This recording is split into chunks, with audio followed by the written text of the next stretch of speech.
So in this video, we're going to create a nice distorted nasty bass tone using massive and operator, but I'm not going to be talking about massive and operator too much. They're doing things that we've already covered in this course. Really what I'm going to be talking about is this, which is a sampler, which is contained within an instrument rack, and it's called tinfoil sample. And I'm just going to solo this, and I'll play a note or two and sweep through some of these macro controls and let you hear exactly what it is that we're doing.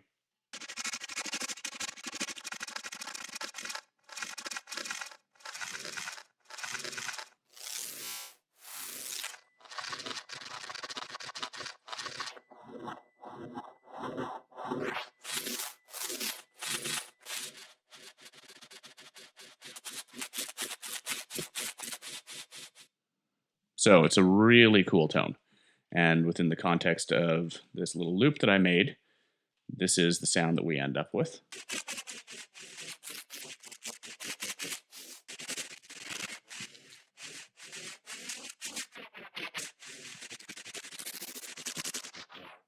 And it's layered up with a couple other basses to create this overall tone.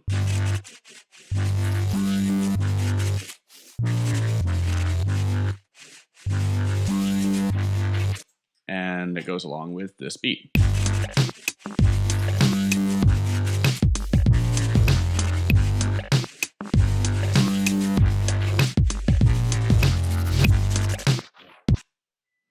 So, really, really cool tone and an excellent use of a found sound within the context of an instance of sampler. And it is a form of granular style synthesis. I wouldn't call it granular synthesis per se, because there is not that kind of fine control, but it's an excellent loop-based way of creating texture. So let's start having a look at how we made it. So to make our Mangler bass here, we're going to start off with this raw sample that's just called tinfoil raw. And it's sort of what it sounds like. It's me playing around with some tinfoil and recording it into live. So let's just have a quick listen to the sample.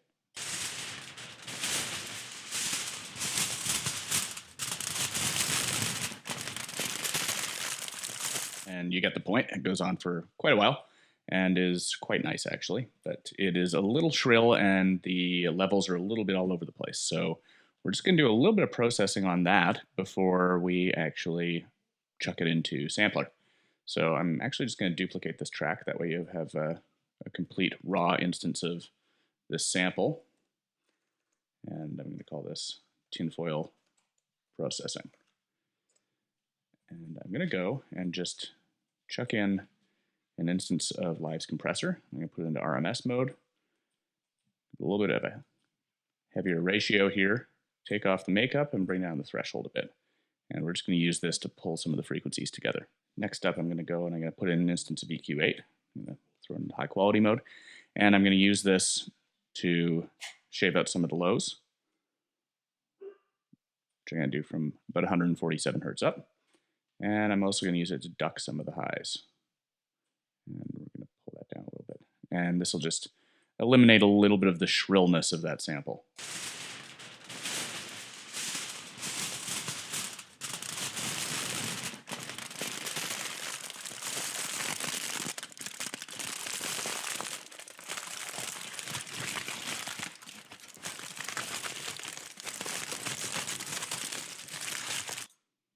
Okay, so we're going to use that as a starting point here.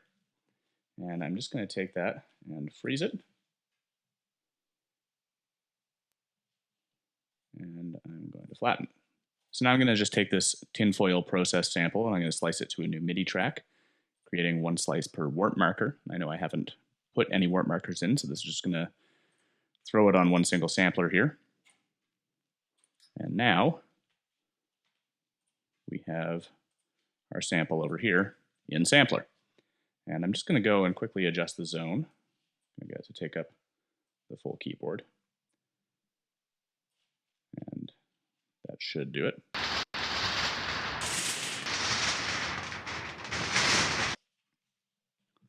Excellent.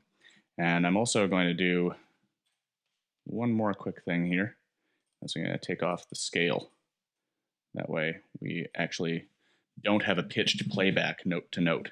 I just want to make sure that any incoming MIDI data still triggers the same sample. So I'm also going to go and under filter and global, I'm going to put it into one voice. That way we have just essentially a monophonic playback of this sample. And I'm going to quickly pop into the sample window and just have a couple quick plays with the key just to make sure that I'm getting what I want here. So now we can start actually making this interesting. And I'm going to do my same trick here where I put the sustain mode into loops. And actually, let's choose reverse looping, so forward and back like a ping pong. And I'm going to bring the loop forward a little bit. And I'm going to bring the loop end in so that it's relatively short. Add a little bit of crossfading here. And then I'm going to go and throw this instance of sampler into an instrument rack. I'm just going to rename that instrument rack tinfoil sample. And I'm going to rename this tinfoil. And now we can go and activate our auxiliary envelope. And I'm going to map it to loop start. Get rid of the peak, get rid of the decay, and I'm going to apply it 100% to loop start, and then map the sustained macro 1.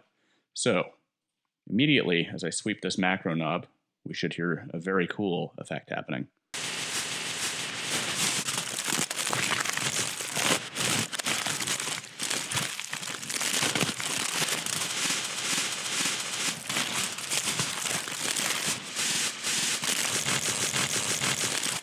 So next up, we're going to pop into modulation again, and we're going to activate LFO2. And we're going to use LFO2 to control the actual volume of the playback. And what we're going to do is we're going to map the frequency to macro 2. And we're going to select in slot A, volume, and send it up to 100%. So now when we adjust LFO to rate, we're going to get a nice rhythmic playback.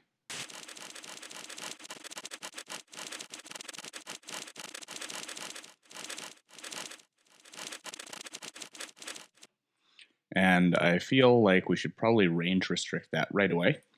I feel like 0.64 should probably be the lowest it goes. So I'm just going to bring that up.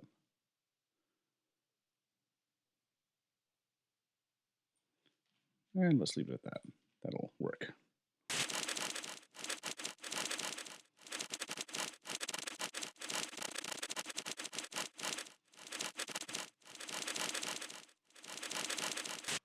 So next up, we're going to go and activate the filter. And I'm going to choose the state variable filter here, which is going to be super cool in the context of this sound. As you can see, we can sweep through a ton of different filter types. And what I'm going to do is pick a high-pass notch filter to start here. And I'm actually going to send LFO2's other modulation slot to filter morph. And I'm just going to bring it up a little bit. And we'll try and find a sweet spot here for it.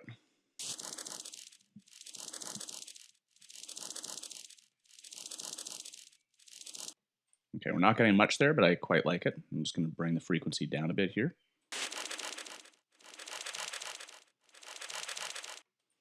And let's add a little bit more.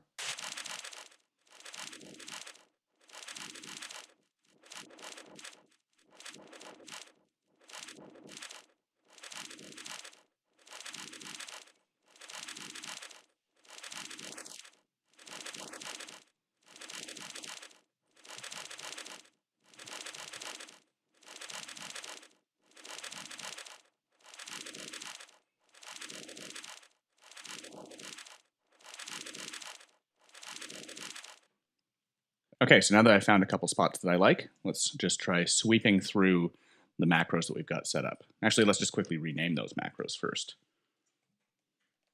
We'll call it position and LFO motion. And now let's just do a couple sweeps of the macros that we've got set up here.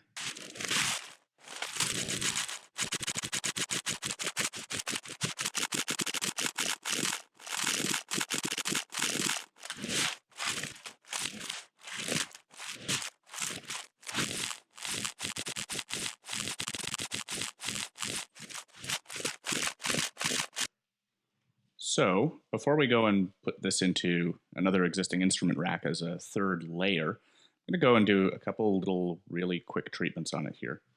First thing I'm going to do is I'm going to introduce an instance of the simple delay here, but I'm going to do something a little bit different with it than I've done before. I am going to put it in the time mode, bring the times all the way in, but I'm going to take both of those and map them to macro 3. And I'm going to go and under the range restriction for macro 3, I'm going to go and make their maximums very slightly different. So this means that as we sweep the knob up, the differences in the delay time between the left and right channel are going to expand the higher up the knob goes. So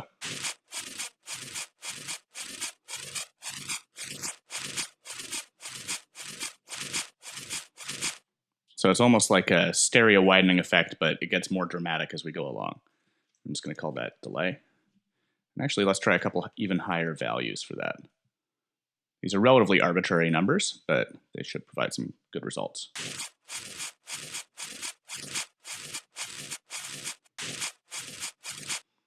Cool. So I'm also going to go, and I know that we're going to end up needing to EQ this layer anyway, so I may as well throw an EQ8 in here to begin with. I'm just going to minimize it for now.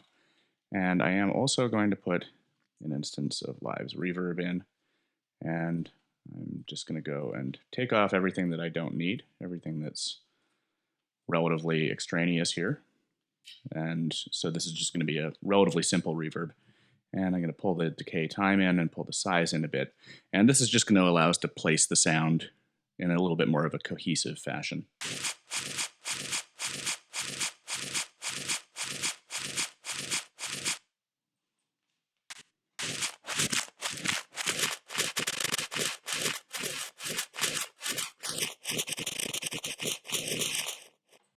Let's go and quickly go back to that EQ and just make sure that we're cutting out all the lows here. And I'm pretty sure that we're going to need to boost the high a little bit. So we're just going to go and map that to macro 4. I'm going to go and quickly range restrict that so that at the very least we get a 0. And at the most, we'll go for, say, 4 dB. If we're going much beyond that, then something is wrong. And I'm going to call that EQ gain with Control-C and pop over to my instrument rack here, which I'm just going to rename bass. And as you can see, I've already got an instance of massive and an instance of operator in here. And I'm just going to paste this tinfoil sample right over top.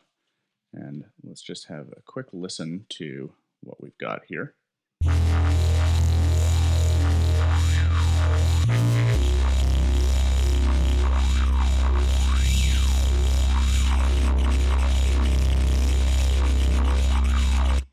Okay, so I feel like we can probably bring operator and massive down in the mix relative to the tinfoil sample. So let's listen again. Yeah,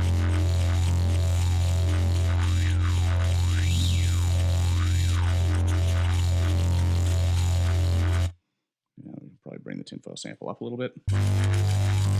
And let's use that EQ gain, trying to get it to hop over top of the other two.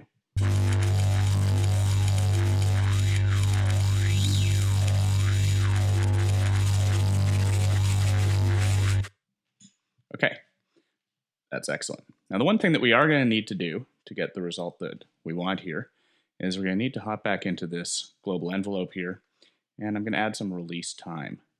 That way, after all of the other sounds which are part of this instrument rack have stopped, we're still going to have a little bit of signal coming out of the tinfoil sound here. So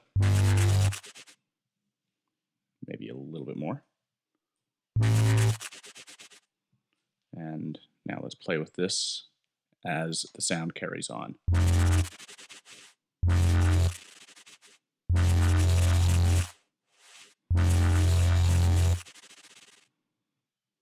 Okay, so let's have a quick listen to the overall pattern that we've got here.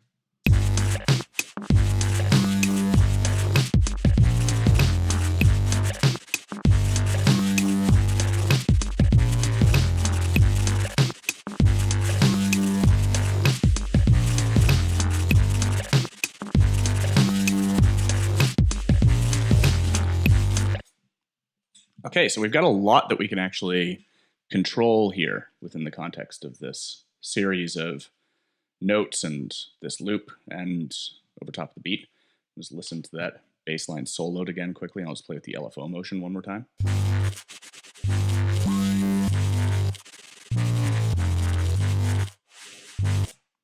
Okay, that is sounding quite good.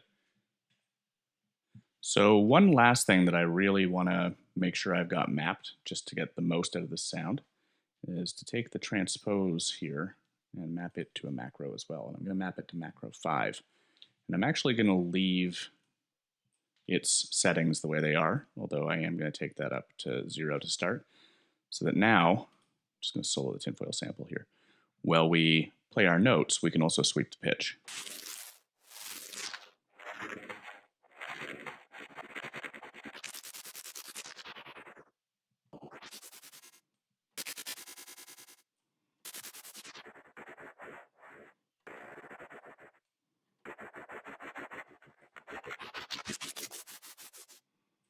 Okay, so you can hear some of the variations that we're going to be able to get out of this. And now it's going to be time for me to pop in and actually add some automation to this track. So I've just gone and added some automation tracks here.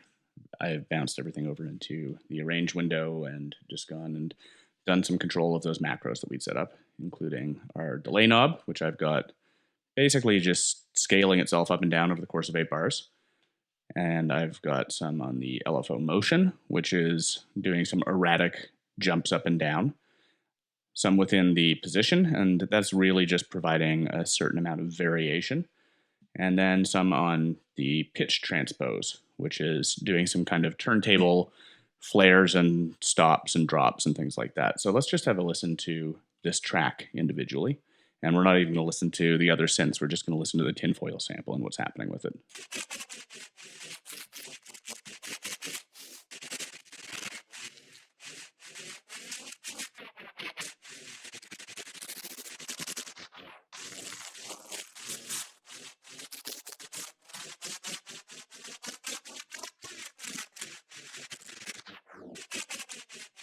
Okay, and now let's have a listen to all of the bass elements together.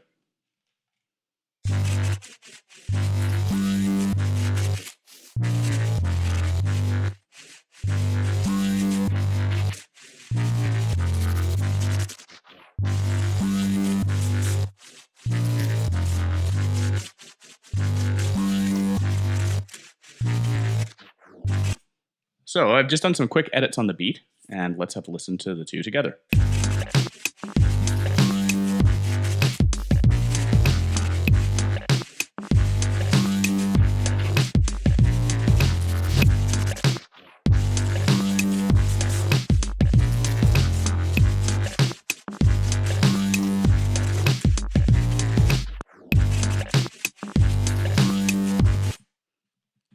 So that is a really cool use of sampler, and we're essentially taking it and turning it into a little bit of a granular playback device by utilizing the auxiliary envelope going to sample position. We're also controlling an LFO, which is mapped to the actual volume of the output, and we're processing the entire thing through a couple different effects, including a simple delay, an EQ, and a reverb, which are just positioning it a little bit better within the stereo field and giving it a little bit more of an interesting quality, at which point we're layering it over top of a bass, which has been made in massive and operator, and we're doing some pretty complex modulation within the arrange window to give it a nice, interesting flow. And this type of treatment actually really benefits from resampling. So even though we have all of these relatively random modulations here, we could then take the entire output of this tinfoil sample rack and patch it back into another audio track. Take that audio track and slice it up so that we get a slightly more repetitive and less erratic pattern. But for the demonstration of this type of technique, this was absolutely perfect.